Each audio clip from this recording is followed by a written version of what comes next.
تو اب سوال یہ پیدا ہوتا ہے کہ اگر ہمارا دل گھٹا ہوا ہے اور ہمارا دل بند ہے اور سخت ہے اور زنگ لگا ہوا ہے اور کسی چیز میں دل لگتا نہیں، تو پھر کیا کرنا چاہیے؟ یعنی دل کا علاج کیسے کریں؟ دل کا شرح صدر کیسے ہو؟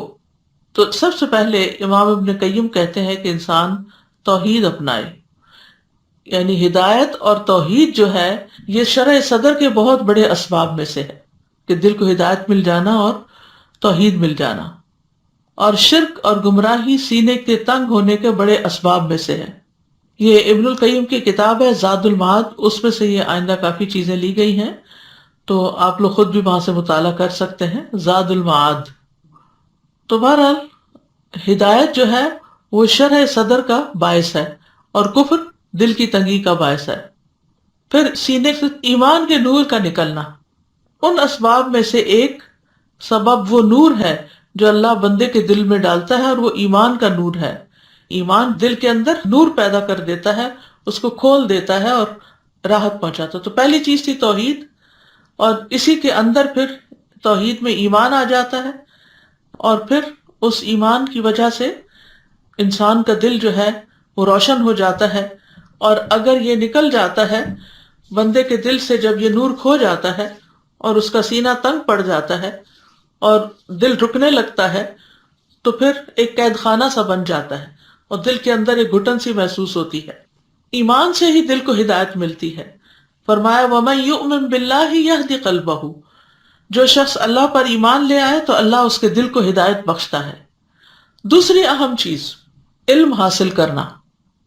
علم حاصل کرنے سے سینہ کھلتا ہے. علم سینے کو کھولتا ہے اور اس کو وسیع کر دیتا ہے، یہاں تک کہ وہ سینہ دنیا سے زیادہ وسیع ہو جاتا ہے. یعنی وہ دل پھر صرف دنیا کے بارے میں نہیں سوچتا، وہ آخرت اور جنت اور جہنم کے بارے میں بھی بہت واضح طور پر سوچتا ہے. جہالت سینے کو تنگ کر دیتی. جہالت اندھیرا ہوتا ہے، اندھیرے میں گھٹن ہوتی ہے، تنگی محسوس ہوتی، انسان کی موبلٹی ختم ہو جاتی ہے. تو جہالت سینے کو تنگ کر دیتی ہے، اس کو بند کر دیتی ہے، اس کو محبوس کر دیتی ہے. تو جیسے جیسے بندے کا علم بڑھتا جاتا ہے اس کا سینہ کھلتا جاتا ہے اور وسیع ہوتا جاتا ہے. لیکن ہر علم سے ایسا نہیں ہوتا. علم عمومی طور پر انسان کو فائدہ دیتا ہے، لیکن سارے علم نہیں. اس علم سے مراد یہاں علم نافع ہے، یعنی جس علم سے انسان کو فائدہ پہنچے، اور وہ سب سے بڑا علم دین ہے، یعنی جو رسول اللہ صلی اللہ علیہ وسلم کی وراثت ہے، ان کے ذریعے ہم تک پہنچا ہے. تو جو لوگ اس علم کو صحیح طور پر حاصل کریں اچھی نیت کے ساتھ اور اس پر عمل بھی کریں، تو ان کے سینے کھل جاتے ہیں، پھر وہ دل وسیع ہو جاتے ہیں، اور ایسے لوگ پھر وسعت قلبی کا ثبوت دیتے ہیں. ان کے اخلاق پاکیزہ ہو جاتے ہیں، ان کی زندگی سب سے بہترین ہو جاتی ہے. تیسری چیز اللہ کی طرف رجوع کرنے اور اس سے محبت کرنے سے سینے کا کھلنا.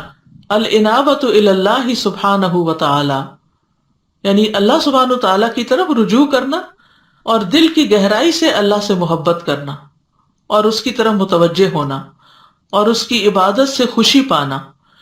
دوسری کوئی بھی چیز بندے کے سینے کو ان سے بڑھ کر نہیں کھولتی. تو جب کبھی دل تنگ ہونے لگے تو فوراً اللہ کی طرف رجوع کریں، اللہ کا ذکر کریں، قرآن مجید پڑھیں، اللہ تعالیٰ کو یاد کریں، تو انشاءاللہ کچھ ہی دیر کے بعد آپ کے دل کی حالت بہتر ہونے لگے گی. اور علامہ ابن القیم کہتے ہیں یہاں تک کہ کبھی وہ کہتا ہے کہ اگر جنت میں میری یہی حالت ہوگی تو سب سے زیادہ خوشگوار زندگی گزارنے والا میں ہی ہوں گا. یعنی اتنا زیادہ شرح صدر ہو جاتا ہے کہ دنیا میں بھی اس کو جنت کا مزہ آنے لگتا ہے.